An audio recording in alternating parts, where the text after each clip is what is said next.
Bab 524, Rahasia Tubuh. Itu jauh lebih sederhana untuk Huo Yuhao dan Tang Wutong. Mereka bahkan tidak perlu merias wajah. Melalui imitasi, mereka berhasil mempertahankan penampilan muda mereka, tetapi penampilan mereka berubah. Misalnya, mata Tang Wutong menjadi lebih kecil, dan rambutnya yang biru kemerahan berubah menjadi coklat, warna rambut yang umum di Kekaisaran Sun Mun. Beberapa perubahan kecil juga membuatnya terlihat lebih biasa. Meskipun dia masih terlihat lembut, dia tidak menggerahkan seperti sebelumnya.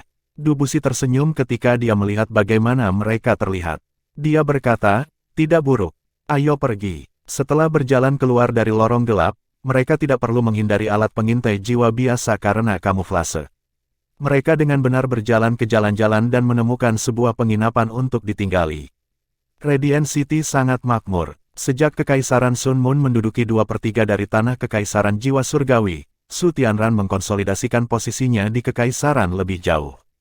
Singgasananya sekarang sangat stabil, terutama setelah Juzi memberinya seorang putra mahkota. Su Tianran dan Juzi menamai putra mereka Su Yunhan. 1 bulan setelah kelahirannya, ia dinamai putra mahkota. Untuk sebuah kerajaan, putra mahkota mewakili masa depannya. Selanjutnya, Su Tianran dinonaktifkan. Ini membuat putra mahkota semakin penting. Sejak putra mahkota dinamai, beberapa keraguan yang datang dari keluarga kekaisaran menghilang. Su Tianran akhirnya dihormati sebagai kaisar. Juzi juga sangat dicintai oleh warga kekaisaran Sun Mun. Kisah bagaimana dia menjadi ratu menyebar luas.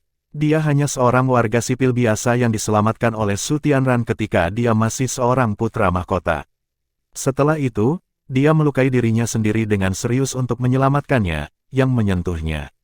Akhirnya, dia menjadi ratu. Dengan bantuan Su Tianran, Juzi perlahan mengungkapkan bakatnya yang luar biasa dalam urusan militer. Setelah Su Tianran naik ke tahta, dia mengumpulkan pahala dan menjadi marsal dari 3 tentara, memimpin pasukan Kekaisaran Bulan Matahari dalam dominasinya atas Kekaisaran Jiwa Surgawi. Di dalam Kekaisaran Sun Mun, cerita yang menyebar adalah bahwa Kekaisaran Jiwa Surgawi akan sepenuhnya dianeksasi jika bukan karena fakta bahwa Juzi sedang hamil, dan harus kembali ke Kekaisaran untuk merawat bayinya. Juzi juga dikenal sebagai Dewi Perang. Di beberapa daerah, dia bahkan lebih menonjol daripada Su Tianran. Tidak diragukan lagi, segala sesuatu tentang Juzi sengaja menyebar di bawah perintah Su Tianran. Pertama, itu adalah sarana untuk menebus kesalahannya. Kedua, Su Tianran cacat dan tidak bisa melakukan banyak hal sendiri. Dia membutuhkan seseorang yang dia percayai untuk melakukan tugas untuknya.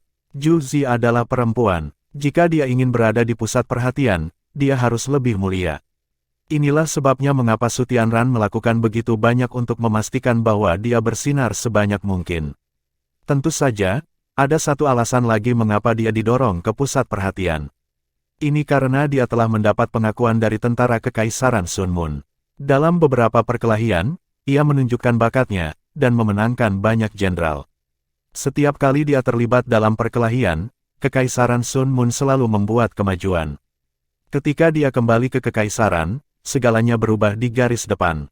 Dia telah mendapatkan reputasinya sebagai Dewi Perang. Setelah menetap, Huo Yuhao memberitahu tubuh Dou Luo sebelum membawa Tang Wutong keluar untuk berkeliaran di jalanan. "Yuhao, bukankah kamu akan bertanya pada tubuh Dou Luo tentang tujuan sebenarnya dari misi ini?"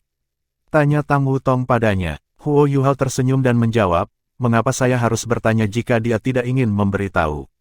Saya pikir kita bukan satu-satunya yang gelap. Banyak Dou Luo berjudul dalam misi ini mungkin tidak tahu tujuan sebenarnya dari misi ini. Hanya tubuh Dou Luo dan Surgawi Sun Dou Luo yang tahu."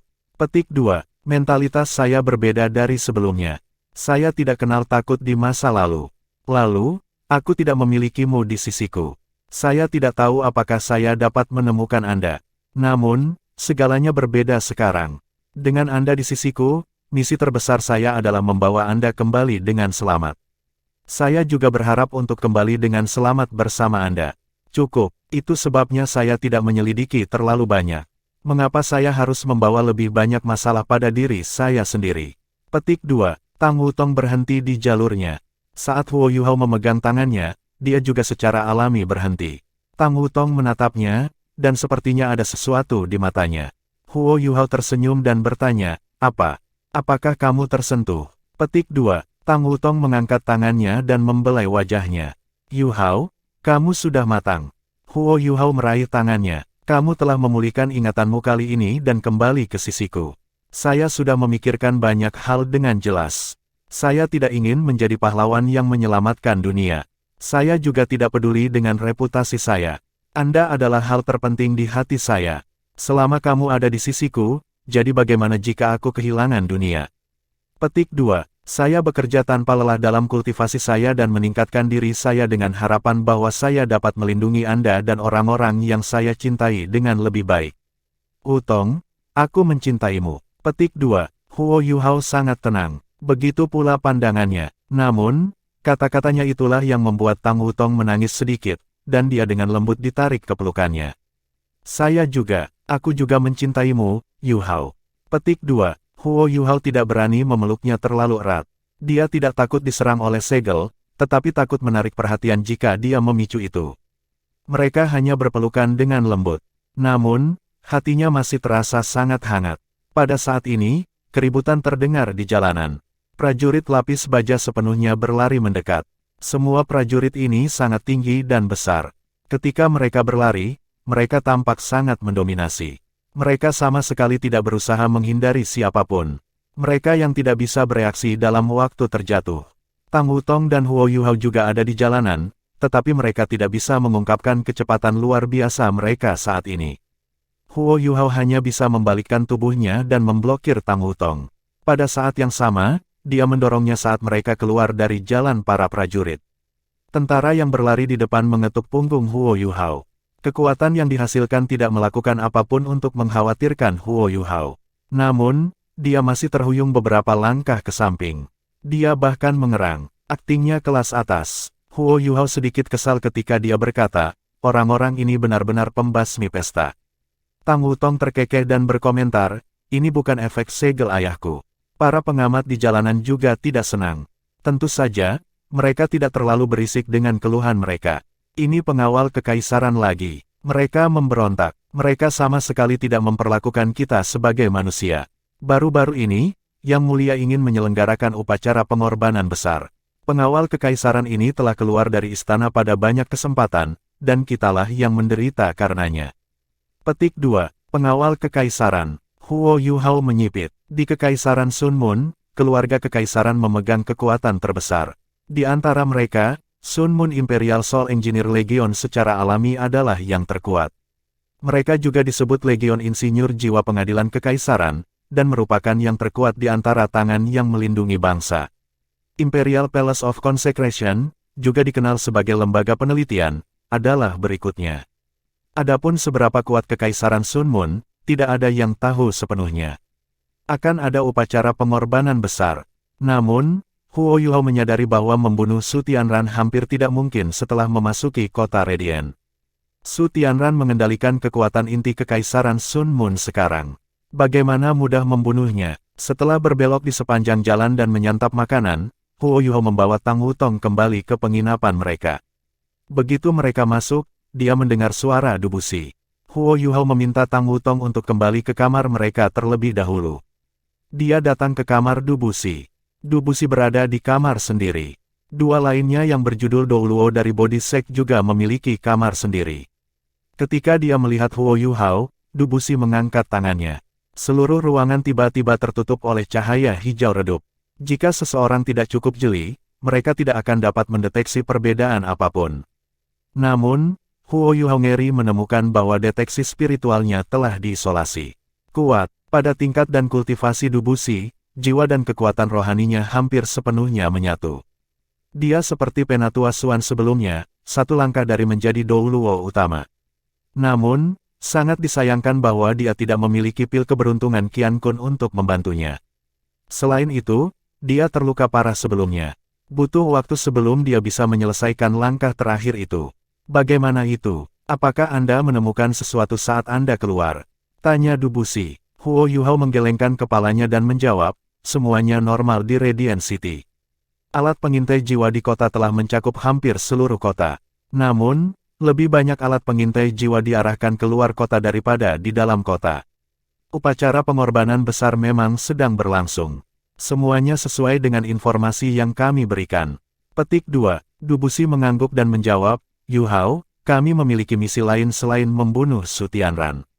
Apa? Huo Yu Hao terkejut ketika dia menatap Dubusi. Meskipun dia sudah menyimpulkan itu, dia masih heran ketika Dubusi menyebutkannya. Dia tahu persis apa artinya ini. Itu pengakuan Dubusi tentang dia. Namun, pada saat yang sama, itu juga berarti bahwa Dubusi menyeretnya ke misi ini. Huo Yu Hao mulai menyesal telah datang. Dia terlalu muda. Jika bukan karena fakta bahwa ia telah melakukan dengan sangat baik selama ini, Dubusi tidak akan mengenali kemampuannya. Jika itu tidak terjadi, dia tidak akan terikat pada misi sampingan ini. Huo Yu Hao terus bertindak tertegun ketika dia bertanya, apa misi lain yang ada? Apakah Anda berbicara tentang pemboman gudang amunisi? Petik 2. Dubusi menggelengkan kepalanya dan menjawab, membom gudang amunisi mereka hanyalah cara kami untuk menarik perhatian mereka. Bahkan, Anda tidak bisa membayangkan betapa mereka dijaga ketat. Itu sebabnya kita hanya perlu menciptakan kekacauan dengan mengebom mereka. Setelah itu, kami akan mencoba membunuh Su Tianran. Pada saat yang sama, ada misi lain. Petik 2. Huo Yu Hao bertanya, ada misi lain. White Tiger Duke tidak memberitahuku apa-apa. Petik 2. Dubusi berkata, itu karena misi penting ini seharusnya diselesaikan oleh Surgawi Sun Douluo dan saya sendiri. Hanya kita berdua yang tahu tujuan sejati kita. Deteksi spiritual Anda sangat kuat. Itu sesuatu yang belum pernah kami pikirkan sebelumnya. Jangan khawatir, kami tidak akan memberi Anda tugas yang paling sulit. Kami sudah merencanakan semuanya. Kami berharap Anda dapat menerima kami ketika kami menyelesaikannya, tidak peduli apakah kami berhasil atau gagal. Tugas Anda adalah memastikan bahwa Douluo berjudul yang terlibat dalam misi ini dapat lolos dengan sukses. Petik 2. Setelah mendengar kata-katanya, Huo Yu Hao langsung menghela nafas lega. Sangat menyenangkan bahwa dia tidak perlu terkena bahaya. Kekaisaran Sun Moon adalah sarang singa. Jika bahkan Dubusi begitu bijaksana, itu menunjukkan betapa sulitnya misi yang akan datang. Yang terbaik adalah dia tidak perlu langsung menjadi bagian dari itu. Sedangkan untuk menerima mereka, itulah yang bisa dia lakukan. Memastikan bahwa kekuatan tiga kerajaan di benua Douluo asli dipertahankan sangat penting dalam menghentikan kekaisaran matahari bulan. Baiklah, aku akan melakukan yang terbaik untuk membantu semua orang melarikan diri. Huo Yu Hao setuju tanpa ragu-ragu. Dubusi senang, dan dia tersenyum. Baiklah, kita akan merencanakan rute pelarian. Ketika saatnya tiba, Anda akan menerima kami dari rute ini. Apakah kami berhasil atau tidak, Anda harus membantu semua orang yang kembali. Setelah kami bertemu dengan Anda, keamanan kami akan berada di tangan Anda. Petik 2. Huo Yu Hao tidak langsung setuju saat ini. Dia berpikir sejenak sebelum mengangguk dan berkata, baiklah, aku akan melakukan yang terbaik. Dubusi tidak segera mengungkapkan rute pelarian. Sebaliknya, dia merogoh sakunya dan mengambil sebuah buku kecil sebelum menyerahkannya kepada Huo Yu Hao. Sayang sekali kamu bertemu dengan Muen, bukan aku. Saya memberi Anda buklet ini. Anggap itu sebagai hadiah untuk membantu kami saat ini. Petik 2. Buklet itu seukuran telapak tangan, tetapi Huo Yu Hao heran mengetahui bahwa itu sangat berat ketika dia menerimanya. Beratnya setidaknya 5 kilogram. Buklet itu adalah emas redup. Ada 4 kata yang ditulis dengan indah di sampulnya, rahasia tubuh. Huo Yu Hao tertegun ketika melihat 4 kata ini. Dia segera mengangkat kepalanya untuk melihat Dubusi, tetapi hanya melihat tatapan lembut di matanya. Penatua, aku tidak bisa menerima ini. Itu juga, Huo Yu Hao tanpa sadar melewati buklet itu kembali. Dubusi melambai padanya dan menolak untuk mengambil buklet kembali. Dia dengan tenang berkata, apakah Anda tahu berapa banyak sekte tubuh telah menderita selama pertarungan antara Kekaisaran Jiwa Surgawi dan Kekaisaran Bulan Matahari di perbatasan? Hampir 2/3 dari elit di sekte tubuh telah mati, termasuk beberapa guru jiwa kita yang paling berbakat dari generasi muda. Sekte tubuh hanya masih ada karena saya selamat. Namun, begitu aku mati, sekte tubuh akan lenyap bersamaku. Petik 2. Kekaisaran Sun Moon jauh lebih kuat dari yang aku harapkan. Di masa lalu, saya terlalu mementingkan diri sendiri dan percaya diri. Ketika kami diam-diam menyerang Kekaisaran Bulan Matahari, kami bahkan memberikan pukulan besar ke Aula Virtues. Kemudian, saya sangat yakin bahwa kami bisa berurusan dengan mereka. Namun, Itu tampak seperti lelucon sekarang. Aku seperti katak di sumur. Saya kehilangan relevansi saya, yang menyebabkan kehancuran kami. Namun, saya percaya bahwa sekte tubuh masih bisa bertahan. Semua master jiwa di sekte tubuh secara unik berbakat. Jiwa bela diri Anda juga jiwa tubuh. Anda harus bisa merasakan perbedaan antara jiwa bela diri dan jiwa tubuh. Petik 2. Kami jauh lebih berbakat daripada tuan jiwa biasa, dan kami bisa memahami hal-hal dengan lebih baik. Ini memungkinkan kita untuk melengkapi perpaduan jiwa dan kekuatan spiritual kita dengan lebih mudah. Dalam hal kemampuan, kita jauh melampaui tuan-tuan roh jahat yang tidak memiliki masa depan. Namun, kami kalah. Tapi kami tidak kalah dalam hal bakat atau kemampuan, tetapi visi kami. Itu kesalahan saya. Itu sebabnya saya harus melakukan sesuatu untuk sekte tidak peduli apa. Petik 2. Buklet ini berisi banyak rahasia jiwa tubuh. Ini juga koleksi paling penting di sekte tubuh. Hanya tubuh Douluo yang dapat mewarisi buklet ini. Saya meminjamkannya untuk Anda sementara waktu. Jika saya selamat dari misi ini, kembalikan kepada saya. Jika saya mati, kirimkan ke Shrek Academy dan minta Akademi untuk mengembalikannya ke Body Sect. Sementara itu, saya mengizinkan Anda untuk membaca isinya. Petik 2. Kamu juga tidak harus berterima kasih padaku. Saya tidak hanya melakukan ini untuk membantu Anda. Pada saat yang sama, saya berharap untuk memuliakan jiwa-jiwa tubuh lebih jauh. Meskipun Anda adalah murid Muen, itu tidak menghilangkan fakta bahwa Anda memiliki jiwa tubuh. Ketika jiwa tubuh Anda menjadi lebih kuat, Anda akan menjadi tubuh Douluo. Apakah Anda mau atau tidak, itu adalah kebenaran. Jika sekte tubuh lenyap di masa depan, tolong bantu saya untuk mewariskan warisan dan melestarikan semangat sekte ketika Anda bertemu dengan guru jiwa dengan jiwa tubuh di masa depan. Anggap itu sebagai pembayaran untuk membaca isi buklet ini. Apa yang kamu pikirkan? Apakah ada alasan bagi Huo Yuhao untuk menolaknya? Jawabannya adalah tidak. Huo Yuhao masih tenggelam dalam pikiran ketika dia berjalan keluar dari kamar Dubushi. Ya, dia tidak senang hanya karena dia telah mendapatkan rahasia tubuh. Dari kata-kata Dubushi, dia bisa mengatakan bahwa dia tidak dalam kondisi baik. Selain itu, sepertinya dia adalah satu-satunya yang berpikir bahwa dia tidak akan kembali hidup-hidup. Jelas terasa seolah dia mempercayakan buku itu kepada Huo Yuhao. Dia tidak hanya mempercayakan buku itu. Dia mempercayakan seluruh sekte tubuh. Setelah kembali ke kamarnya sendiri, Huo Yuhao duduk di kursi dan membuka buku itu. Tang Wutong datang ke sisinya. Ketika dia melihat kata-kata, rahasia tubuh, dia juga heran. Huo Yuhao memberitahunya apa yang Dubushi katakan kepadanya dengan tenang. Setelah selesai, Tang Wutong mengerutkan alisnya.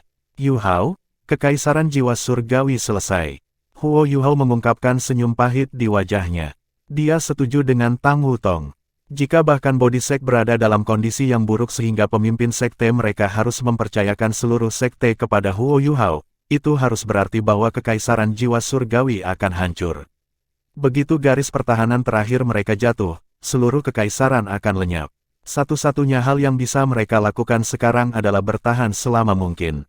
Dari kata-kata tubuh Douluo, Huo Yuhao dapat mengatakan bahwa setengah dari elit kekaisaran jiwa surgawi telah terbunuh ketika kekaisaran Sun Moon pertama kali menginvasi Heaven Dao City. Mereka sekarang benar-benar lumpuh. Meskipun Dubushi tidak mengungkapkan tujuan sebenarnya dari misi ini, sepertinya misi ini sangat penting, mengingat bahwa ia tampaknya memasukkan semua telurnya ke dalam satu keranjang. Namun, mungkin juga dia sedang mencoba untuk melakukan satu pukulan terakhir ke kekaisaran Sun Moon sebelum dia meninggal. Huo Yuhao membuka halaman pertama buku itu. Bahan yang digunakan untuk membuat buku ini tidak diketahui. Tidak hanya berat, tetapi juga sangat sulit. Halaman pertama tidak mengandung isi buku. Itu adalah selembar kertas yang dimasukkan ke dalam buku. Saya telah memerintah sekte ini selama lebih dari 200 tahun, tetapi sekarang saya yang telah menghukum sekte ini. Ini adalah kesalahanku. Kesombongan saya telah menyebabkan sekte ketinggalan zaman. Seseorang pasti akan ditinggalkan jika dia ketinggalan zaman. Namun, ini seharusnya tidak terjadi pada sekte tubuh. Jiwa tubuh adalah karunia yang saleh.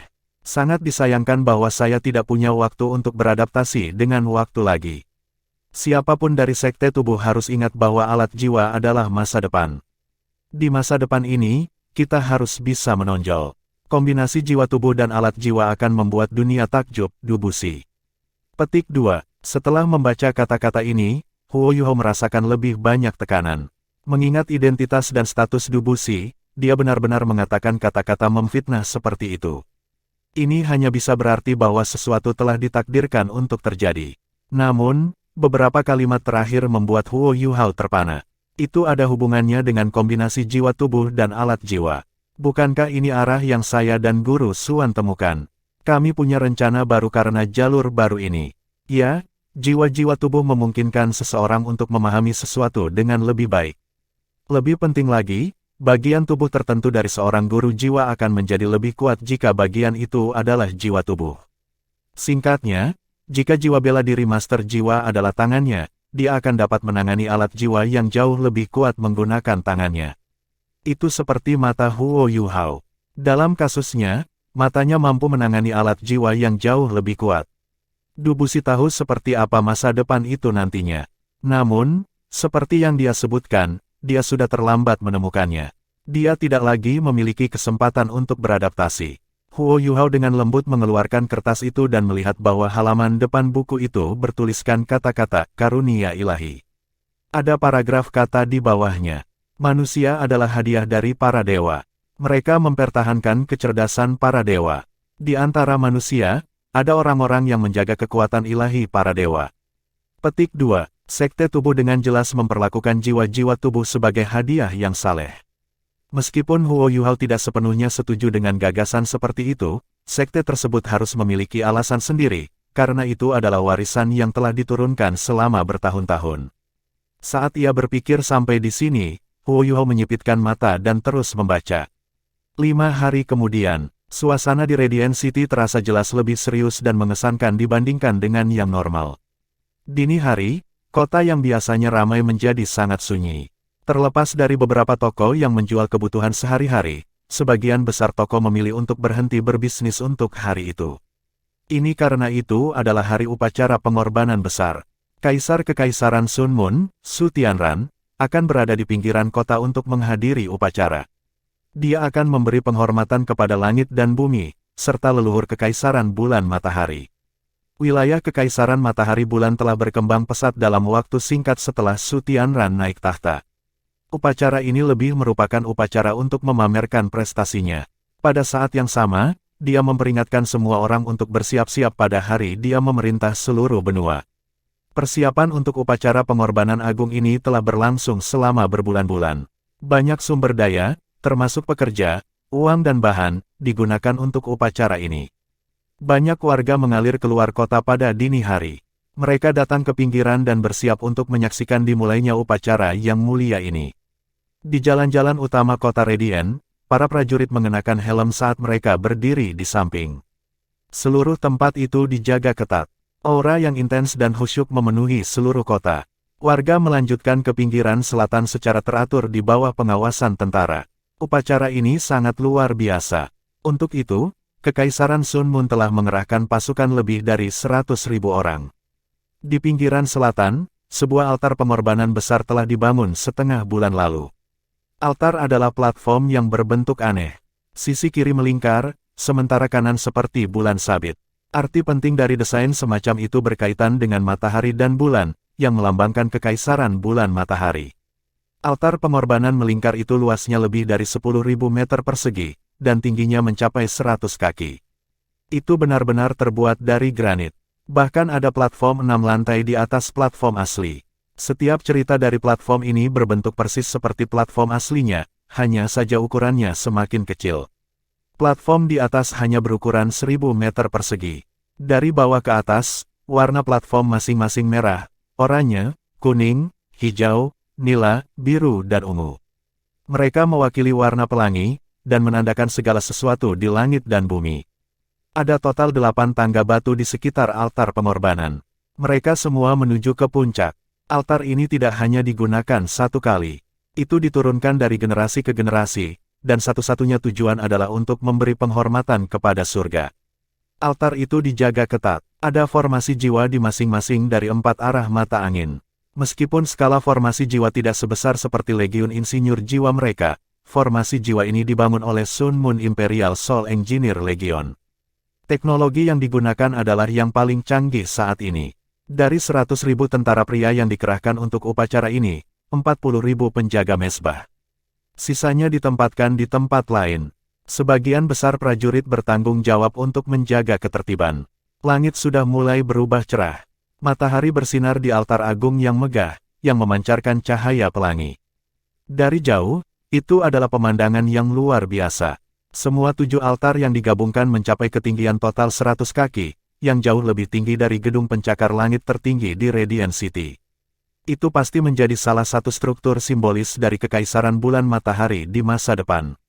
Di bawah perintah tentara, warga berkerumun di sekitar altar sampai hampir tidak ada ruang yang tersisa. Ada lebih dari 20 juta warga di Kekaisaran Sun Moon.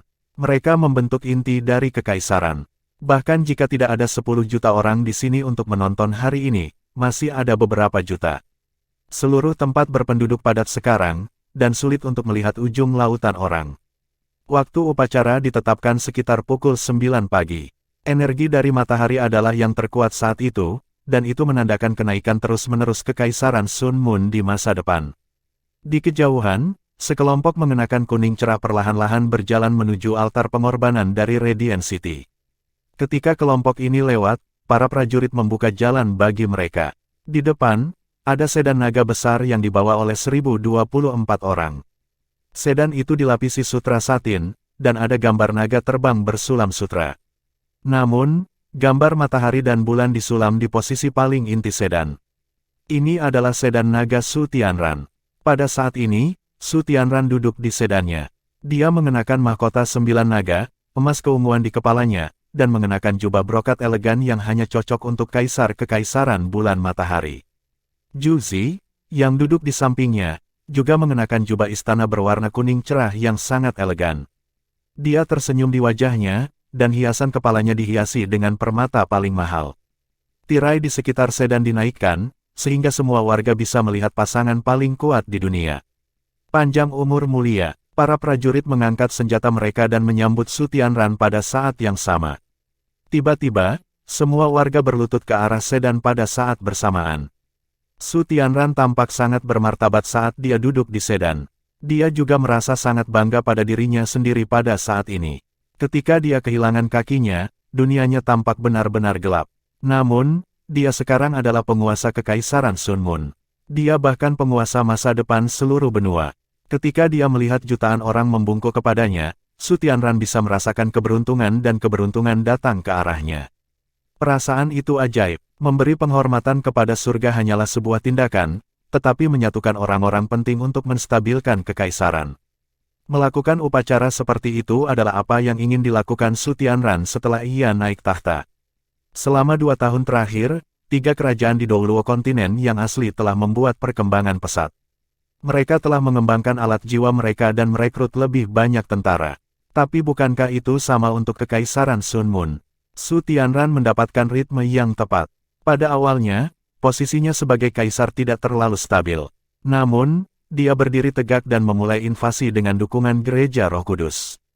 Mengapa? Itu untuk mengalihkan perhatian dari konflik internal di kekaisaran. Apakah pejabatnya mendukungnya atau tidak, mereka tahu apa yang harus dilakukan selama mereka cukup cerdas. Mengalahkan musuh mereka adalah prioritas utama. Zhu Zi juga tidak mengecewakan. Dia mengandalkan akalnya dan bakat militer yang menakjubkan untuk melepaskan keuntungan penuh dari pasukan Kekaisaran Sun Moon, mendominasi Star Luo dan Heavenly Soul Empress. Pada akhirnya, ia mencapai hasil yang luar biasa. Meskipun perang telah berhenti sebelum Kekaisaran Jiwa Surgawi benar-benar diduduki, orang tidak dapat menyangkal fakta bahwa Su Tianran telah memperluas Kekaisaran Bulan Matahari. Pada titik ini, ia memilih untuk memperlambat serangannya dan memperkuat pertahanan Kekaisaran setelah mendengarkan saran Zhu Zi. Sebaliknya, Kekaisaran akan beralih ke teknologi alat jiwa untuk mendapatkan kepercayaan dan rasa hormat dari orang-orang di Kekaisaran Jiwa Surgawi yang diduduki. Pada saat yang sama, Su Tianran mengalihkan perhatiannya ke dalam. Karena prestasi yang dibuat selama perang, ada jauh lebih sedikit keberatan. Kehamilan Zhu Zi dan kelahiran putra mahkota juga berfungsi untuk semakin mengkonsolidasikan posisi Su Tianran. Hanya dalam waktu 2 tahun, dia benar-benar membungkam semua keraguannya. Dia sekarang adalah penguasa sejati kerajaannya. Namun, semua ini masih belum cukup untuk memuaskan keinginannya. Dia terlalu ambisius. Dia ingin menguasai seluruh dunia dan seluruh benua Douluo. Dia ingin membalas perang suci bahwa Kekaisaran Sun Moon telah kehilangan 4.000 tahun yang lalu. Inilah sebabnya dia ingin memberi penghormatan kepada surga. Dia ingin menggunakan upacara ini untuk memberitahu dunia bahwa benua Douluo adalah miliknya dan Kekaisaran Sun Moon. Setelah upacara ini, perang suci akan dimulai. Zhu Zi diam-diam duduk di sebelah Su Tianran. Dia bisa merasakan panas dari tubuhnya. Itu bukan perubahan suhu tubuhnya, tetapi manifestasi ambisinya. Dia seperti matahari ketika semua orang memperhatikannya, melepaskan cahaya terang namun dominan dari tubuhnya. Zhu Zi menyeringai di wajahnya. Setelah melahirkan, ia tampil lebih berkelas, anggun dan dewasa. Sosoknya juga menjadi lebih menggairahkan. Kulitnya yang semula mulus dan halus bahkan lebih lembab sekarang. Su Tianran menepuk tangan Zhu Zi dan menyentaknya kembali ke akal sehatnya. Zhu Zi tersenyum ketika dia berkata, "Selamat, Yang Mulia. Anda adalah Kaisar Keabadian." Petik 2. Su Tianran juga mengungkapkan senyum di wajahnya, "Tidak peduli apa yang saya miliki, saya akan membagikannya kepada Anda." Apakah kamu masih tidak bahagia? Saya tidak membawa putra mahkota karena dia terlalu muda. Dia akan takut melihat begitu banyak orang. Petik 2. Zhu Zi dengan lembut menggelengkan kepalanya dan menjawab, "Mengapa aku tidak bahagia?" Keputusan Anda benar, saya sudah memikirkannya. Petik 2. Su Tianran menjawab, "Sangat baik Anda mengerti. Setelah upacara selesai, saya akan mengikuti Anda untuk melihat Yunhan."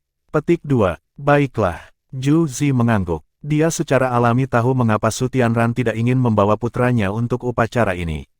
Ini karena dia bukan putra kandungnya. Apalagi, bagaimana jika mereka terkait secara biologis? Mengingat karakternya, dia ingin menjadi kaisar keabadian. Mimpinya didahulukan dari segalanya. Baginya, putra mahkota hanyalah alat. Tentu saja, dia juga alat. Akhirnya, sedan naga tiba di depan altar. Su Tianran berdiri dan memegang tangan Zhu Zi sebelum memperlambat turun dari sedan naga. Setelah ini, mereka berjalan ke altar. Saat ini, platform bawah altar dipenuhi orang. Mereka yang cocok berada di altar adalah semua tokoh penting di Kekaisaran Sun Moon. Bagi mereka, berada di sini adalah suatu kehormatan mutlak. Sorak-sorai warga sangat meriah. Sangat mencengangkan. Gelombang suara yang diciptakan oleh beberapa juta orang bergema sangat jauh. Su Tianran tersenyum di wajahnya. Zhu Zi bukan satu-satunya yang bisa merasakan kilapnya. Semua orang di altar juga bisa merasakannya. Hati mereka bergetar, mereka berlutut dan membungkuk kepadanya. Mereka bisa merasakan bahwa Kekaisaran Matahari Bulan akan memerintah seluruh benua dalam waktu dekat. Su Tianran tidak cepat, tapi dia mantap. Ketika dia mencapai platform ke-6, dia secara alami melepaskan tangan Zhu Zi. Zhu Zi berhenti dan menyaksikan ketika dia naik ke platform ke-7.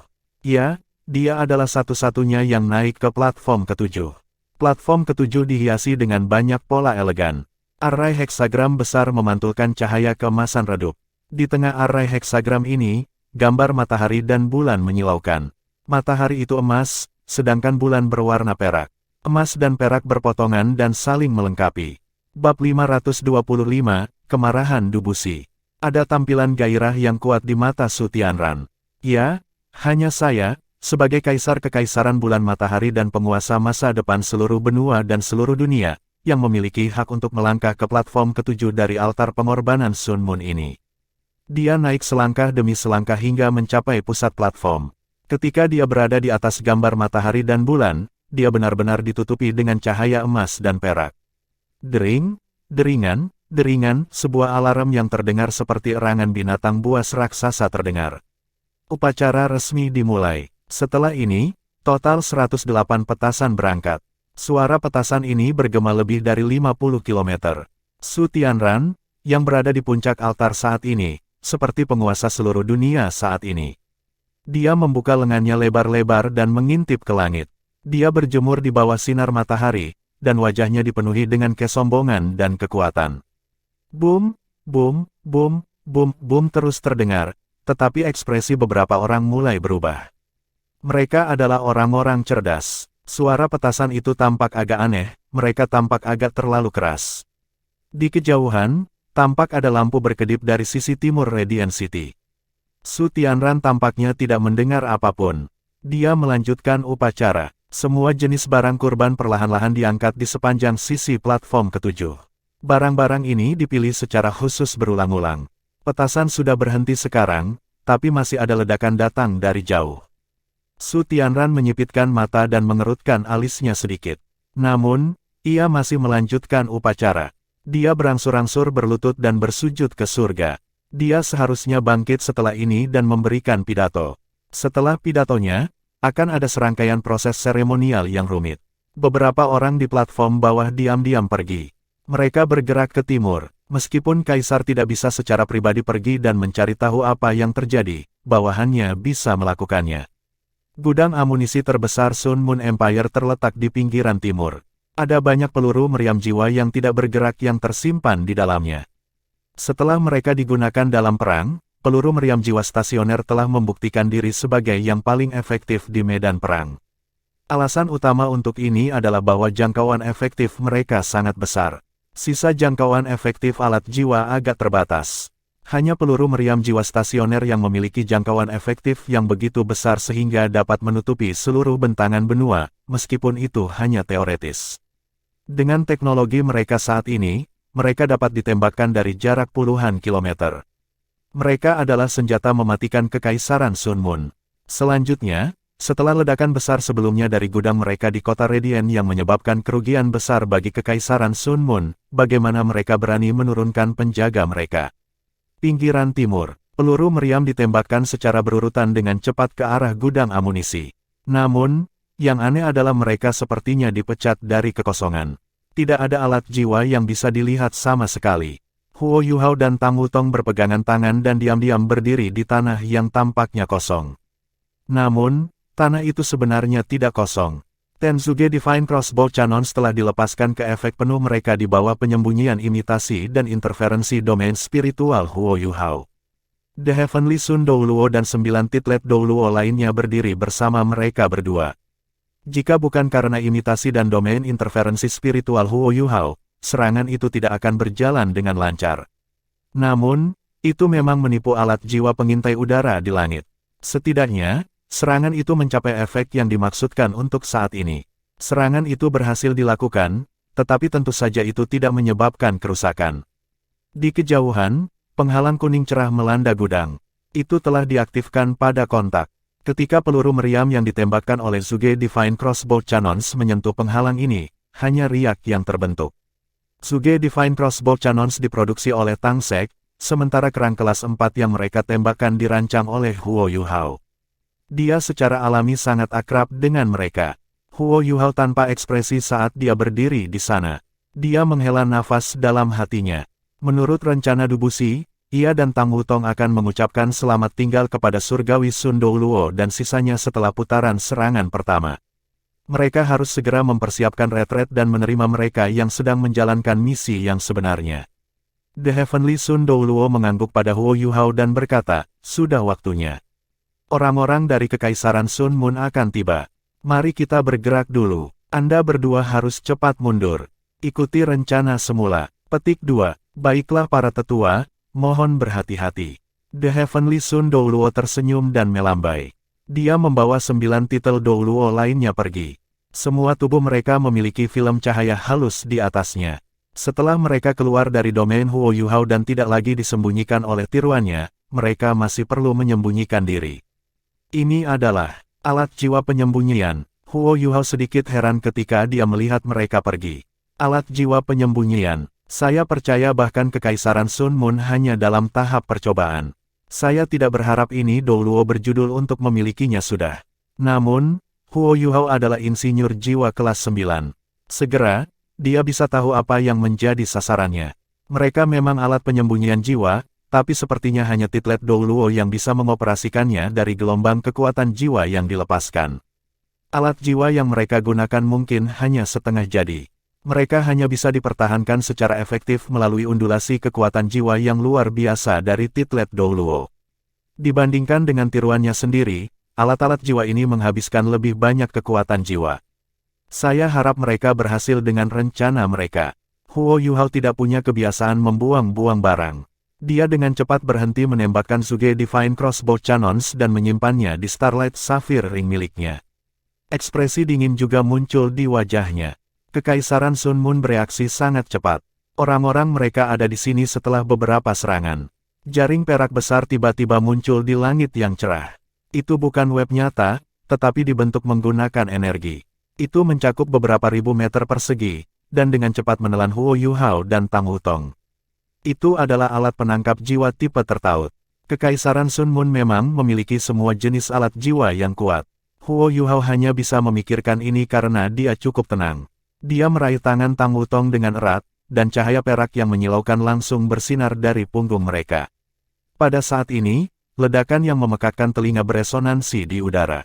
Setelah ini, keduanya berubah menjadi dua sinar cahaya yang mengalir dan dengan cepat melesat ke kejauhan. Mereka terlalu cepat. Mereka begitu cepat sehingga Huo Yuhao tidak dapat mempertahankan imitasi dan domainnya. Dia harus sepenuhnya memusatkan perhatiannya untuk melindungi tubuhnya. Namun, kecepatan ekstrim ini memungkinkan keduanya untuk dengan cepat melarikan diri dari jaring yang menelan. Setelah ini, serangkaian ledakan luar biasa terdengar dari bawah web. Itu adalah bom peledak tinggi yang ditinggalkan Huo Yuhao.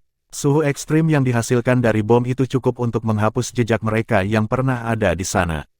Lampu perak menyala di langit, dan secara alami ditangkap oleh alat jiwa pengintai udara di udara. Namun, Huo Yuhao tidak khawatir sama sekali. Ini karena mereka sudah sangat cepat sehingga mereka tidak lagi takut dikejar oleh tentara manapun. Mereka mengatasi penghalang suara saat mereka bepergian dengan kecepatan supersonik. Dalam sekejap, mereka menempuh lebih dari 50 km. Tidak peduli seberapa lengkapnya Kekaisaran Sun Moon dalam hal alat-alat jiwa pengawasan udara, mereka hanya bisa memasang alat-alat jiwa ini di dalam dan sekitar Radiant City. Mereka tidak mungkin menutupi seluruh wilayah.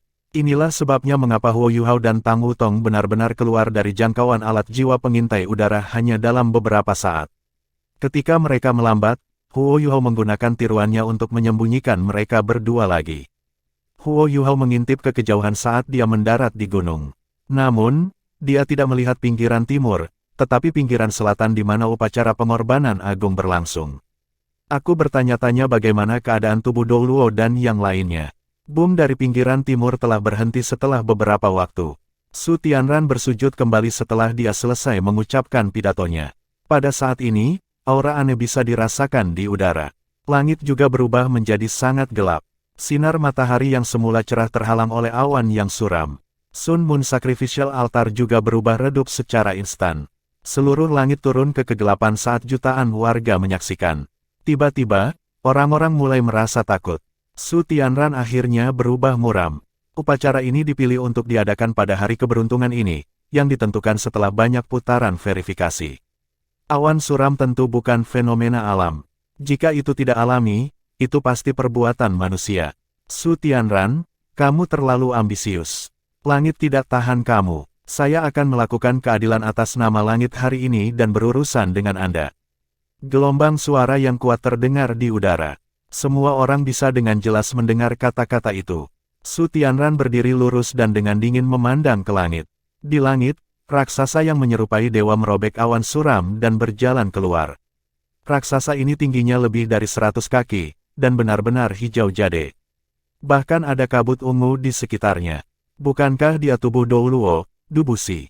Su Tianran dengan dingin berkata, seni setan. Beraninya kau mengganggu upacara hari ini. Hari ini, aku akan menggunakan darahmu untuk menghormati langit. Aku akan membunuhmu, kau makhluk iblis. Petik 2. Saat dia berteriak, lebih dari 10 sosok naik ke langit. Setelah ini, cahaya keemasan naik dari sisi altar. Itu berubah menjadi penghalang besar yang benar-benar menelan altar. Ada banyak anggota keluarga kekaisaran dan pejabat senior dari Kekaisaran Sun Moon di altar. Su Tianran waspada ketika mereka menghadapi Dubusi, yang hampir merupakan ultimate Dou Luo. Dia tidak mampu kehilangan siapapun di sini. Namun, dia tidak terlalu menghargai Dubusi. Ledakan, bom luar biasa terdengar dari 4 sudut. Jeritan dan tangisan tragis segera terdengar. Kali ini, ekspresi Su Tianran berubah.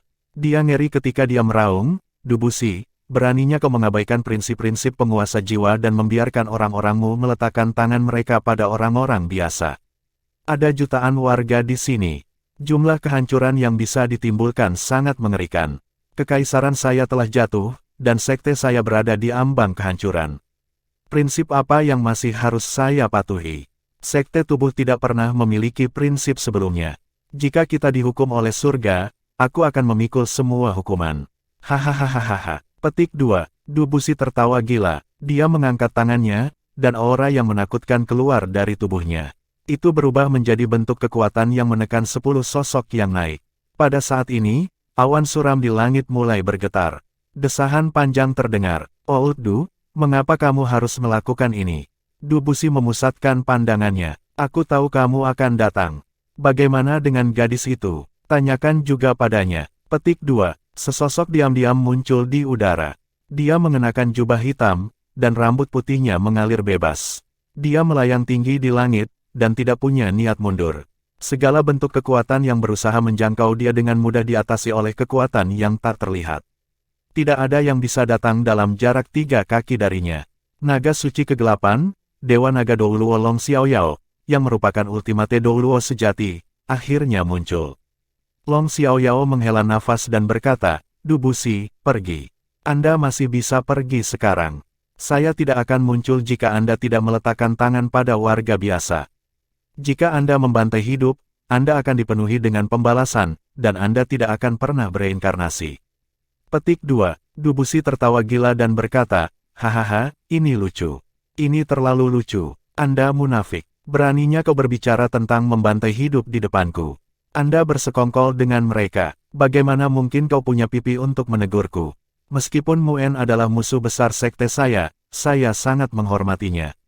Dia melindungi kota Shrek. Bagaimana dengan kamu? Untuk seorang wanita, Anda bersedia bekerja dengan tuan jiwa jahat.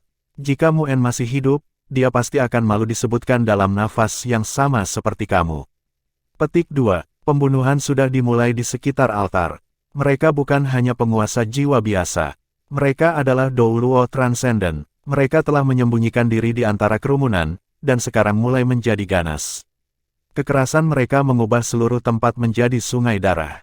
Meskipun individu-individu yang kuat dari Kekaisaran Sun Moon bergegas mendekat, bagaimana mungkin mereka bisa menghentikan pembantaian yang mengerikan ini? Long Xiaoyao menghela nafas dan berkata, bagaimana kamu bisa mengerti pikiranku? Hentikan pembunuhan. Petik 2. Saat dia berbicara, dia meninju ke arah Dubusi. Dubusi mendengus dingin. Dia tidak bergerak sama sekali, dan hanya mengulurkan telapak tangannya. Tiba-tiba, seluruh langit tampak bergerak dengan telapak tangannya. Angin mulai mengamuk. Tinju hitam energi membesar saat bergerak di udara. Itu bertabrakan dengan telapak Dubusi. Tidak ada suara besar. Langit hanya bergetar. Getaran itu mungkin terlihat sangat lembut, tetapi itu menghentikan semua orang di tanah. Bahkan penghalang emas yang melindungi altar mulai beriak. Dubusi meraung ke langit. Setelah ini, api keunguan menyilaukan naik dari tubuhnya. Dia langsung tumbuh dalam ukuran sekali lagi, sampai lebarnya lebih dari 300 kaki, dan tingginya 1000 meter. Auranya yang menakutkan mendorong 10 sosok kembali ke tanah. Beberapa yang lebih lemah bahkan dihancurkan menjadi bubuk. Bab 526, Kematian Dubusi. Semua orang mati ini adalah insinyur jiwa. Meskipun mereka dapat menggunakan alat jiwa untuk meningkatkan kemampuan bertarung mereka ke tingkat yang bisa menyaingi Titlet Douluo, ketangguhan tubuh mereka tak tertandingi dengan Titlet Douluo. Oleh karena itu, banyak dari mereka binasa segera setelah Dubusi melepaskan kekuatannya. Namun, mereka bukan satu-satunya yang terkena dampak Dubusi. Bahkan Dewa Naga Douluo, Long Xiaoyao, mendapati dirinya dengan cepat turun setelah Dubusi melepaskan kekuatannya. Dia tidak percaya ketika dia mencoba menenangkan tubuhnya. Dubusi, apakah kamu gila? Anda benar-benar menyalakan api kehidupan Anda sendiri. Ini akan meledakkan inti jiwamu. Petik 2. Tawa menakutkan Dubusi menghilang ketika dia berkata dengan dingin, itulah yang ingin saya lakukan. Saya ingin meledakkan inti jiwaku dan membawa kalian semua yang dikutuk orang-orang dari Kekaisaran Bulan Matahari ke neraka bersamaku. Dengarkan aku, munafik. Saya tidak takut mati. Saya hanya ingin melihat bagaimana Kekaisaran Bulan Matahari dapat menyerang tanah air saya, Kekaisaran Jiwa Surgawi, setelah semua orang yang hadir meninggal bersama saya. Hahaha. Long Xiaoyao dikejutkan oleh kata-kata Dubushi. Dia tidak mengira Dubushi akan membuat keputusan brutal seperti itu. Tidak ada satu orang pun yang tidak takut mati. Bahkan, semakin kuat seseorang, semakin ia takut akan mati. Lagi pula, hanya yang kuat dan kuat yang bisa menikmati dunia ini. Ketika seseorang telah mencapai pangkat Ultimate Douluo atau dekat dengan itu, seseorang bisa hidup lebih dari 300 tahun jika tidak ada yang malang terjadi. Karena Dubushi adalah pemimpin sekte tubuh sekte dan bertanggung jawab untuk melindunginya, Long Xiaoyao tidak berharap dia memilih untuk menyalakan api kehidupannya saat ini. Orang harus memahami bahwa intensitas api kehidupan sebanding dengan kekuatan guru jiwa. Ketika intensitas api kehidupan meningkat, akan semakin sulit untuk memadamkannya. Skenario irreversibel seperti itu pasti akan mengakibatkan kematian master jiwa. Pada saat yang sama, ini akan meningkatkan kemampuan master jiwa ke tingkat yang belum pernah terjadi sebelumnya. Pada saat itu juga ketika Dubushi menyalakan api kehidupannya, tingkat kultivasinya telah dipaksa ke tingkat Ultimate Douluo. Dan ketika api terus berkobar, dia akan menjadi lebih kuat.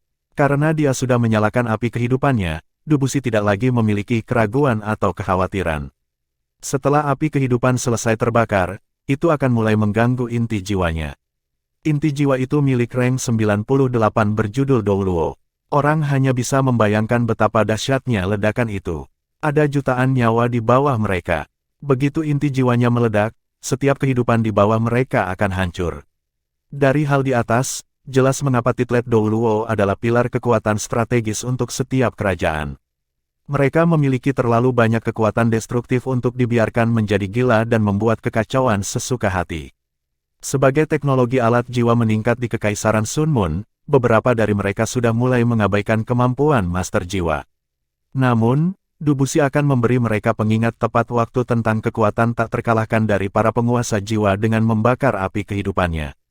Pada saat ini, dia seperti cangkang meriam jiwa stasioner kelas 10 yang luar biasa kuat dan tak terbendung. Meskipun Huo Yuhao sangat jauh dari mereka, dia memperhatikan perubahan saat Dubushi mulai membakar api kehidupannya. Ketika dia melihat Dubushi tumbuh setinggi sekitar 1000 meter, Huo Yuhao menjadi sangat khawatir. Aku tidak percaya dia benar-benar berencana melakukan ini. Sekarang sangat masuk akal mengapa dia akan menyerahkan rahasia tubuh kepada saya. Dia tidak ingin itu lenyap dengan kematiannya. Huo Yuhao tersenyum pahit. Tang Wutong mengerutkan kening. Apakah dia tidak tahu bahwa tindakannya akan mengakhiri jutaan nyawa yang tidak bersalah? Dia benar-benar. Huo Yuhao menghela nafas sebelum menjawab, runtuhnya kekaisaran pasti memukulnya dengan sangat keras.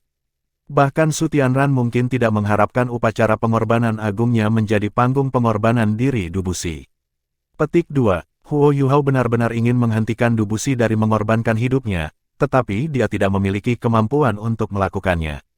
Tidak ada yang bisa menghentikan Douluo Transcendent peringkat 98 yang telah menyalakan api kehidupannya. Bahkan naga suci kegelapan, Douluo utama, tidak akan bisa melakukannya. Namun, ekspresi Huo Yuhao tiba-tiba berubah saat dia mengingat sesuatu. Tunggu sebentar, ada yang salah. Saya harus langsung ke sana. Wutong, aku ingin kamu menungguku di sini. Setelah itu, Huo Yuhao melepaskan tangan Wutong saat dia bersiap untuk bergerak ke arah Dubushi. Tang Wutong meraihnya dan bertanya dengan panik, apa yang kamu lakukan? Kamu mau mati? Ada begitu banyak orang kuat dari Kekaisaran Sun Moon di sana. Tidak mungkin kita bisa menghentikan Dubushi. Petik 2. Huo Yuhao menjawab dengan cemas, tidak, saya tidak akan mencoba dan menghentikannya. Saya mengerti bahwa langkahnya terlalu ekstrim. Tapi Dubushi telah melewatkan sesuatu yang penting. Petik 2. Butuh beberapa saat sebelum Tang Wutong mengerti apa yang dimaksud Huo Yuhao. Apakah kamu memikirkan apa yang aku pikirkan? Huo Yuhao mengangguk dengan kencang. Iya nih, saya merujuk pada Gereja Roh Kudus. Mereka berpengalaman dalam banyak seni hitam yang berhubungan dengan jiwa dan roh mati. Jika Dubushi meledakkan inti jiwanya sendiri, itu akan menyebabkan pembantaian yang belum pernah terjadi sebelumnya. Hasil bencana ini hanya akan memperkuat Gereja Roh Kudus. Jika mereka memperoleh jutaan jiwa, saya tidak tahu seberapa kuat mereka nantinya. Itu sebabnya saya harus pergi ke sana untuk memurnikan atau membawa jiwa-jiwa pergi jika ledakan akan terjadi. Petik 2. Tapi ini terlalu berbahaya. Tang Wutong secara alami mengerti pertimbangan Huo Yuhao, tapi dia tidak melonggarkan cengkeramannya padanya.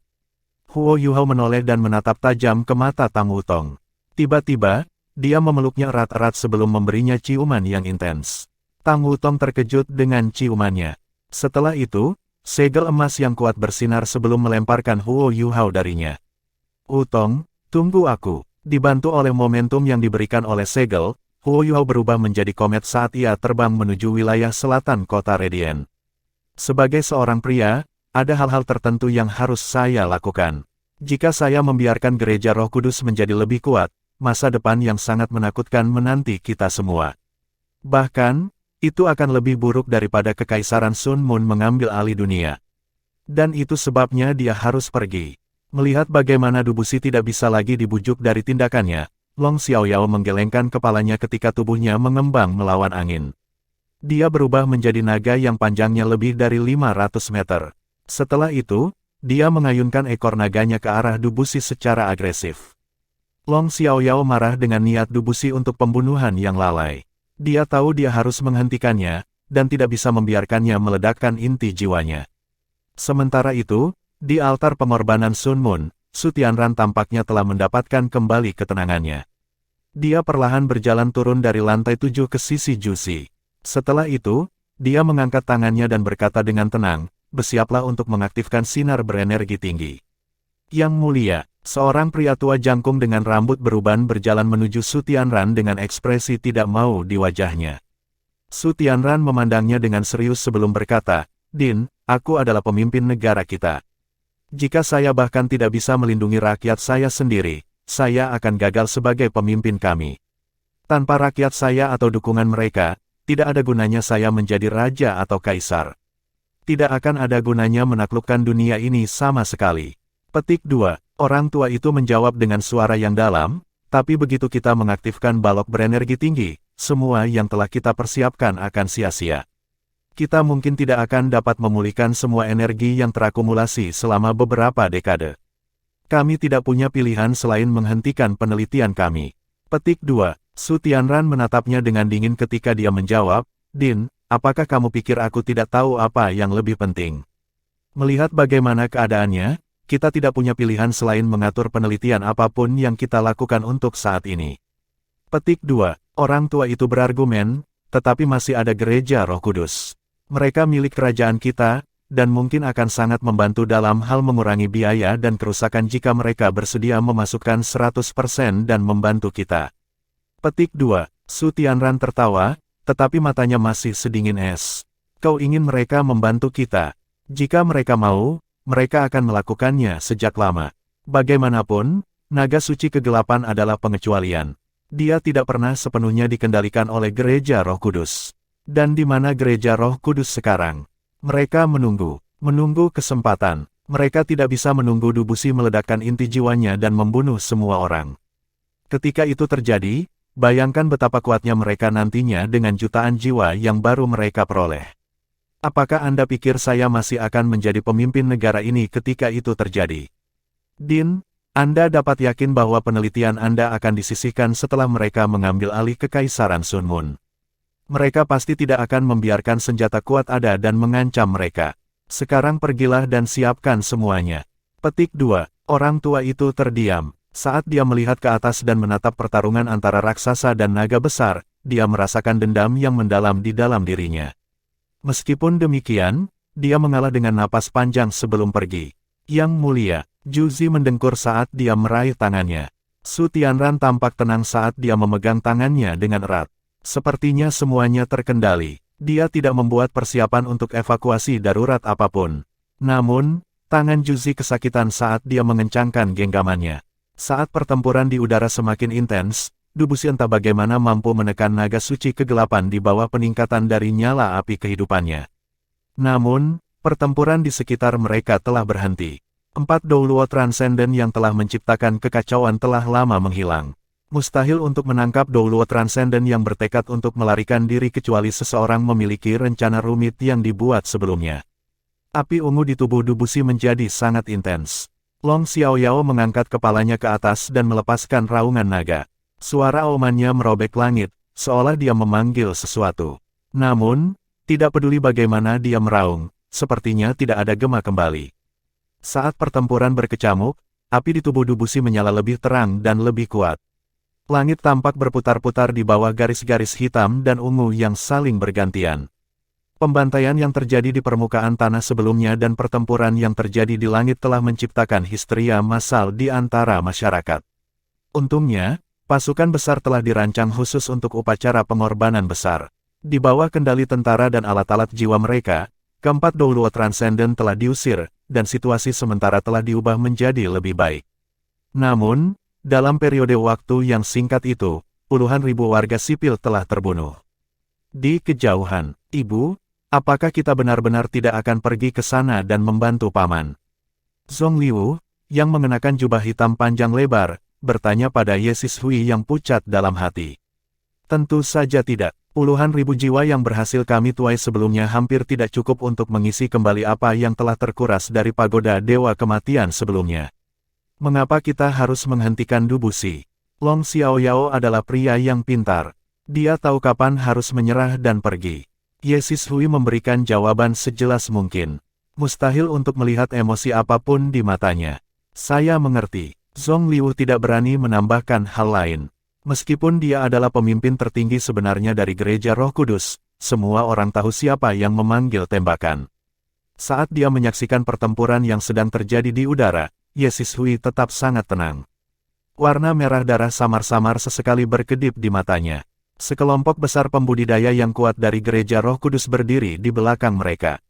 Mereka semua berkumpul di sini dan menunggu instruksi secara diam-diam tidak lama setelah Dubusi muncul.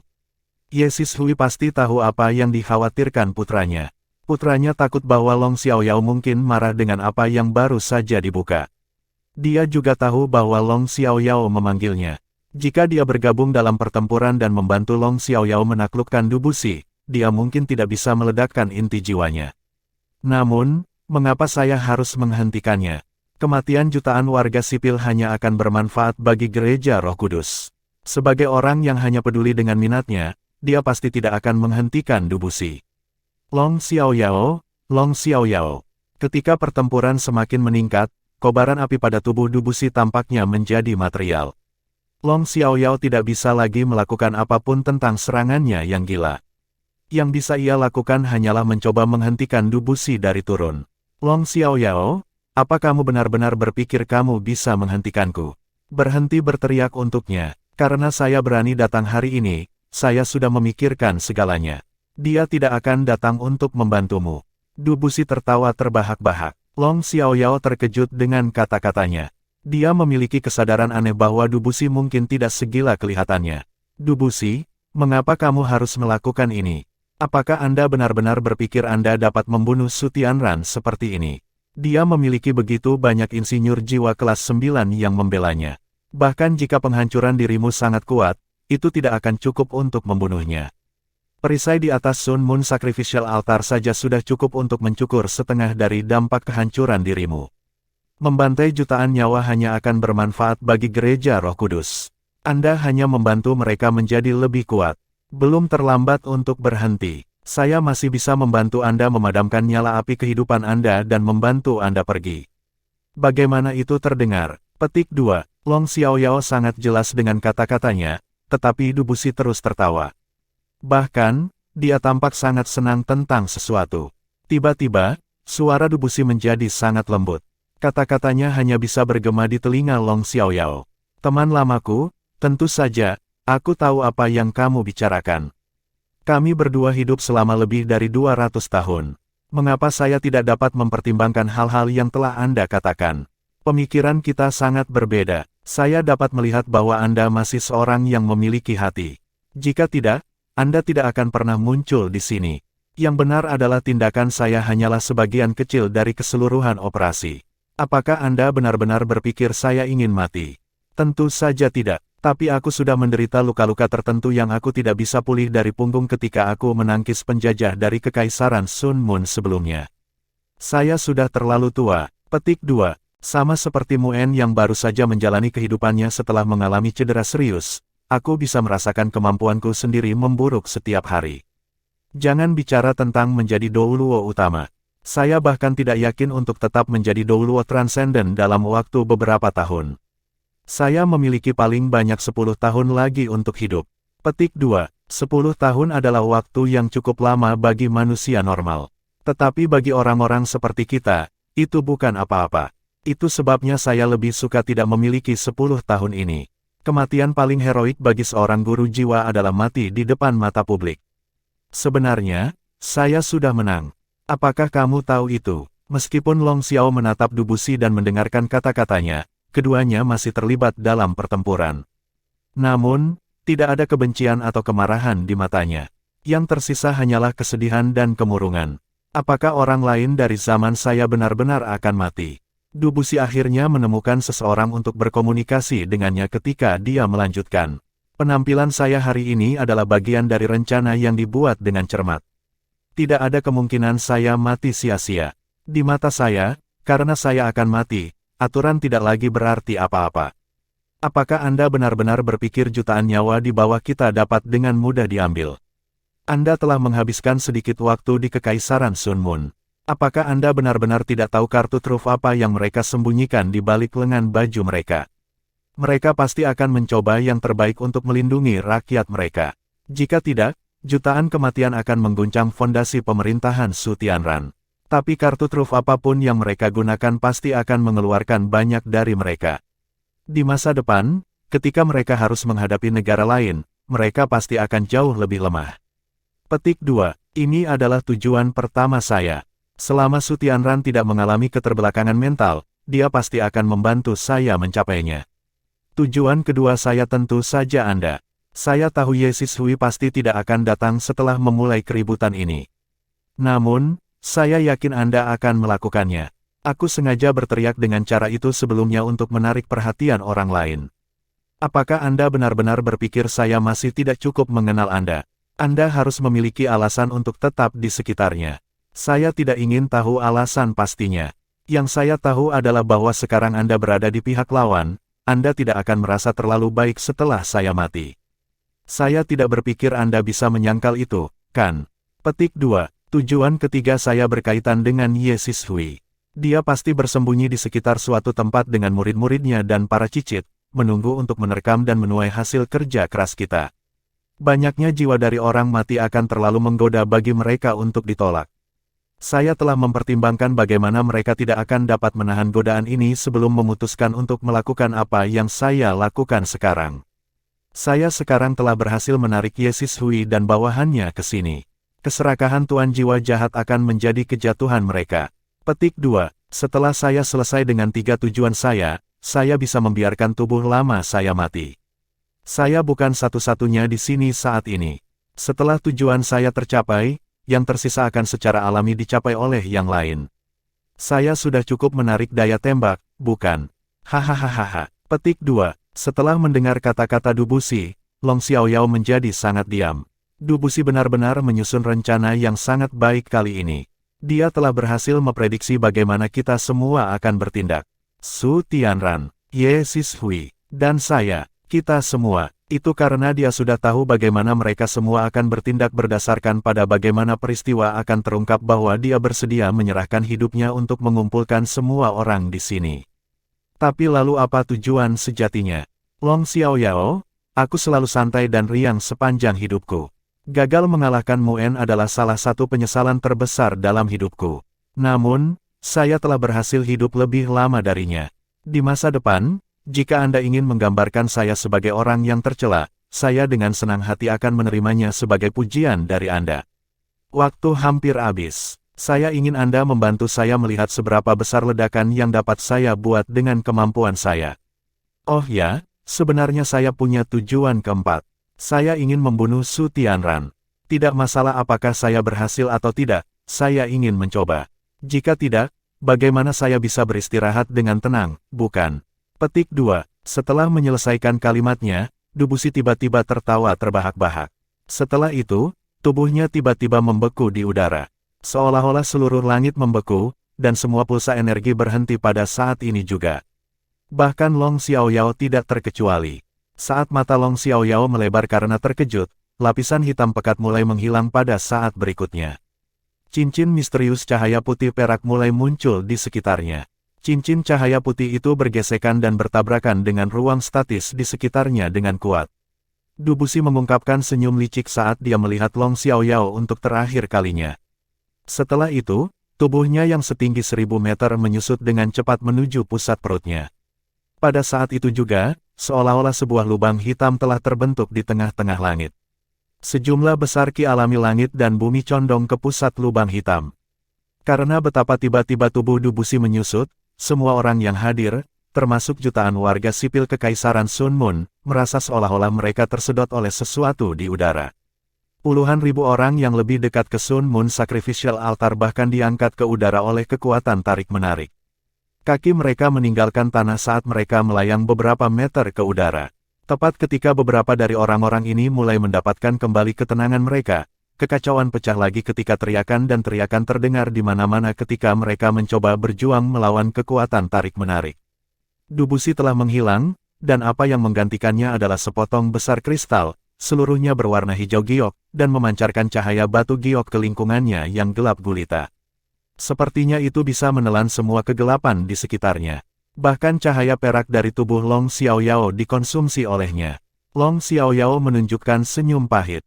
Anda benar-benar luar biasa. Dia bisa merasakan inti jiwa ini telah ditingkatkan ke tingkat yang dimiliki oleh Ultimate Douluo. Satu-satunya perbedaan adalah bagaimana Ultimate Douluo memiliki 2 inti jiwa, dan Dubusi hanya memiliki 1. Dubusi telah membakar semua kekuatan dan energinya, termasuk jiwanya. Pada saat ini, semuanya menjadi sunyi. Tapi itu hanya ketenangan sebelum badai yang akan datang. Apakah ini akan datang sekarang? Semua orang berhenti bernapas saat mereka melihat ke atas ke langit.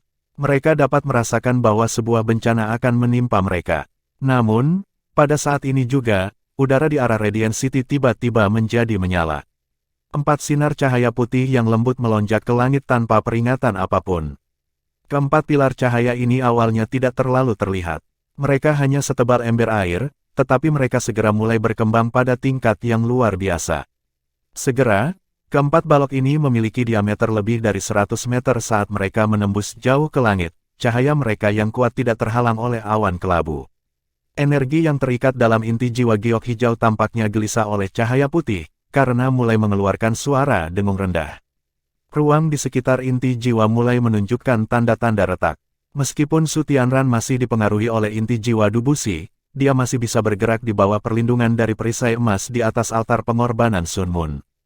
Ketika dia naik ke lantai 7 dari altar pengorbanan, dia menunjuk ke langit dengan tangan kanannya ketika pedang emas panjang muncul di tangannya.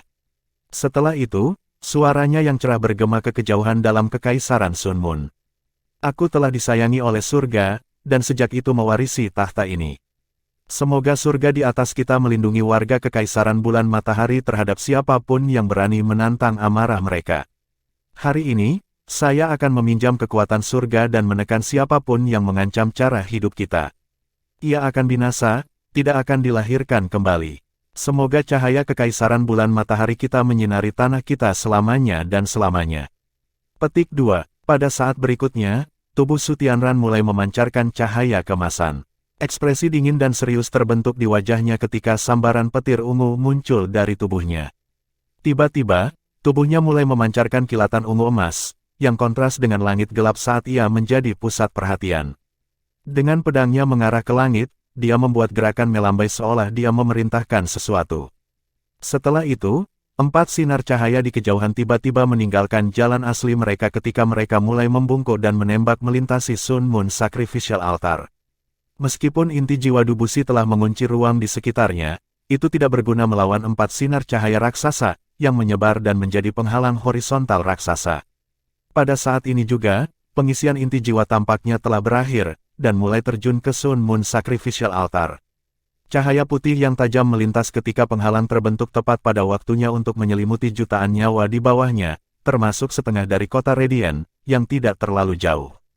Cing! Suara dering yang cerah ini akan menjadi suara yang tidak akan pernah dilupakan jutaan nyawa. Saat ini juga, waktu dan ruang dunia terhenti. Kali ini, bahkan Su Tianran, yang berdiri di dalam penghalang, berhenti bergerak. Boom! Cahaya hijau giok mulai mengembang saat bidang besar kegelapan mekar di belakangnya. Kali ini, mereka tidak datang dalam bentuk awan gelap. Hampir seolah-olah malam telah turun ke dunia. Tampaknya ada banyak bintang dan rasi bintang di langit ini. Tapi pasti ada lebih banyak kegelapan di langit ini, yang tampaknya memakan segala sesuatu dengan caranya. Penghalang putih besar mulai bergetar ketika kilauannya yang kuat mulai bergetar di bawah tekanan dari cahaya hijau jade. Tekanan luar biasa dari cahaya hijau giok, yang tampak seperti Heavenly Might, mulai meningkat secara maksimal. Su Tianran mulai menunjukkan tanda-tanda gelisah dan tidak percaya. Ketika dia berdiri teguh untuk menahan tekanan besar yang datang dari atasnya, dia mulai merasa sulit bernapas. 9 cincin jiwa Su Tianran mulai naik ketika naga ungu raksasa, jiwa bela dirinya, terbentuk di belakangnya. Itulah kekuatannya yang sebenarnya, 9 cincin. Kaisar Kekaisaran Bulan Matahari mungkin berusia sekitar 30 tahun, tetapi dia sudah menjadi Dou Luo berjudul. Selain itu, ia memiliki jiwa bela diri yang kuat, naga penghancur langit purple brilian. Saat dia fokus dan mengarahkan energinya ke langit, kemampuannya yang kuat sekarang sepenuhnya terungkap. Namun, dia menghadapi Heavenly Might. Heavenly Might dipanggil oleh Du Buxi. Namun demikian, cahaya batu giok hijau masih disimpan di luar oleh penghalang putih yang disempurnakan. Namun, Su Tianran, yang dengan bangga berdiri di atas Sun Moon Sacrificial Altar, mulai memuntahkan darah ketika ia jatuh ke tanah. Boom! Suara memekakkan telinga bergema beberapa saat sebelum berhenti. Di bawah Sun Moon Sacrificial Altar, warga sipil yang diskors di udara jatuh ketika kekacauan terjadi di dalam kota. Ledakan menakutkan meninggalkan langit yang dipenuhi dengan cahaya putih menyala. Gelombang besar kekuatan jiwa berdesir melintasi langit, melakukan perjalanan lebih dari 100 mil jauhnya dan mencukur puncak gunung-gunung terdekat dengan kota. Yang mulia, Juzi adalah yang pertama sampai ke Sun Moon Sacrificial Altar. Baru saja, pada saat sebelum ledakan besar menghantam penghalang, dia merasa seolah-olah tenggorokannya telah terjerat dalam genggaman seseorang. Karena dia yang terdekat dengan lantai 7, dia bisa merasakan dampak langsung. Cedera berat Su Tianran bukanlah hasil dari ledakan inti jiwa gila Du Buxi, tetapi efek dari pikirannya, yang telah bermanifestasi dalam bentuk Heavenly Might. Ya, ledakan inti jiwa itu sembarangan, tetapi serangannya terhadap segala sesuatu di sekitarnya diblokir oleh kekuatan mistis yang berasal dari Radiant City. Namun, setelah ledakan telah dimulai, keinginan Du Buxi untuk membunuh Su Tianran menembus 2 garis pertahanan dan mendarat di Su Tianran. Menghancurkan diri sendiri dari Ultimate Dou Luo benar-benar menakutkan. Jika Su Tianran tidak mencapai pangkat Dou Luo berjudul, jiwanya akan hancur menjadi jutaan keping. Du Buxi telah mencapai keempat tujuannya, persis seperti yang dia janjikan sebelum kematiannya. Meskipun dia berpura-pura menjadi umpan di sini, target sebenarnya selalu menghancurkan Su Tianran. Juzi memeluk Su Tianran saat dia dengan panik berusaha untuk memasukkan kekuatan jiwanya ke tubuhnya. Namun, dia sangat terkejut bahwa dia tidak dapat melakukannya. Ada konflik serius antara kekuatan spiritual gila Du Buxi dan kekuatan spiritual Su Tianran sendiri di dalam tubuhnya. Mereka seperti api dan air, tidak mengakomodasi satu sama lain. Karena pertempuran ini yang mengamuk di dalam tubuh Su Tianran, mulut dan hidungnya mulai berdarah saat wajahnya menjadi semakin pucat. Saat ini, Juzi menunjukkan kemampuannya sebagai permaisuri Dewa Perang untuk tetap tenang dalam situasi tegang. Dia segera mengambil Su Tianran dari tanah dan mengambil alat jiwanya yang menguatkan suara. Dia mengumumkan, "Orang-orang terkasih, Kaisar kita telah menggunakan dirinya sendiri sebagai saluran untuk memanfaatkan kekuatan surga untuk menghancurkan musuh kita. Sementara musuh telah mati, Kaisar kita juga mengalami beberapa luka. Aku, sebagai permaisuri Dewa Perang yang ditunjuk oleh Kaisar sendiri, berjanji bahwa selama Kaisar dan aku ada, kita pasti bisa menjaga kemakmuran Kekaisaran Bulan Matahari kita. Kaisar kita hanya mengalami beberapa luka ringan. Kalian semua bisa yakin bahwa dia akan baik-baik saja. Sekarang, tolong ikuti perintah tentara dan kembali ke Radiant City. Siapapun yang berani membuat masalah akan menghadapi hukuman mati." Petik 2. Kekacauan di luar mereda setelah orang-orang mendengar kata-kata Juzi. Dewa Perang, God of War. Tentara tiba-tiba mulai bersorak serempak. Sorakan mereka bersatu menutupi kebisingan kacau di kota. Sebagai permaisuri dan Dewi Perang Kekaisaran Bulan Matahari, posisi Juzi di tentara telah lama diangkat menjadi idola militer. Di bawah rancangan Su Tianran, reputasinya telah lama melampaui para jenderal terpentingnya. Setelah mendengar kata-katanya, para prajurit di ketentaraan mengeluarkan seruan perayaan yang datang dari lubuk hati mereka. Bagaimanapun, bencana yang akan datang baru saja dihentikan oleh kaisar mereka. Pada saat ini, warga sipil mulai tenang ketika mereka mulai bergabung dalam sorakan. Tidak peduli apa, meskipun upacara pengorbanan besar telah terganggu, jutaan warga sipil telah menyaksikan sesuatu yang menakjubkan. Setidaknya di mata mereka, keadilan telah menang atas kejahatan, dan kejahatan telah dikalahkan. Saat awan gelap di langit perlahan-lahan menyebar, tanah itu sekali lagi disinai dengan sinar matahari yang hangat. Semuanya, termasuk Long Xiaoyao, yang sebelumnya ada di langit telah menghilang. Huo Yuhao telah mengamati perkembangan peristiwa dari jauh. Dia diliputi kesedihan setelah menyaksikan kematian Dubusi. Meskipun dia tidak memahami tujuannya, dan hanya berinteraksi dengannya beberapa kali, Huo Yuhao telah melihat bagaimana dia telah meledakkan inti jiwanya sendiri untuk negaranya. Bagaimana mungkin dia tidak merasa sedih untuknya? Selanjutnya, rahasia tubuh masih bersamanya. Huo Yuhao menurunkan tubuhnya dan membungkuk dengan hormat di langit, yang mulai cerah. Dubusi, terlepas dari apa yang telah terjadi, kamu tidak diragukan lagi adalah pahlawan bagi negara dan rakyatnya. Saya pasti akan membawa kisah kepahlawanan Anda kembali ke Heavenly Soul Empire. Saya juga akan meneruskan rahasia tubuh Anda. Anda dapat yakin bahwa saya akan melakukan yang terbaik untuk membawa sisanya. Petik 2. Tanpa bencana dan kematian yang tak terhitung jumlahnya yang diharapkan Huo Yuhao, dia secara alami tidak perlu memurnikan jiwa. Dia tidak tahu kapan Tang Wutong muncul di sisinya. Saat dia memandangnya, Huo Yuhao merasa bersalah tentang apa yang telah dia lakukan sebelumnya. Wutong, aku minta maaf. Saya gegabah lagi. Petik 2. Tang Wutong melangkah maju dan memegang tangannya. Saya mengerti, tidak ada yang salah dengan apa yang Anda lakukan. Tapi lain kali, jangan tinggalkan aku. Aku ingin bersamamu terlepas dari apakah kita hidup atau mati. Selama kita bersama, kita akan memiliki peluang lebih baik untuk selamat dari apapun. Petik 2. Huo Yuhao memegang tangannya dengan erat dan menjawab, mari kita pergi ke titik pertemuan. Jika saya tidak salah menebak, pengorbanan Dubusi dimaksudkan untuk menjabarkan musuh di dekat altar pengorbanan. Ini mungkin berarti bahwa sisi surgawi Sun Douluo hampir harus dilakukan. Mari bertemu dengan mereka dan kembali ke kekaisaran jiwa surgawi.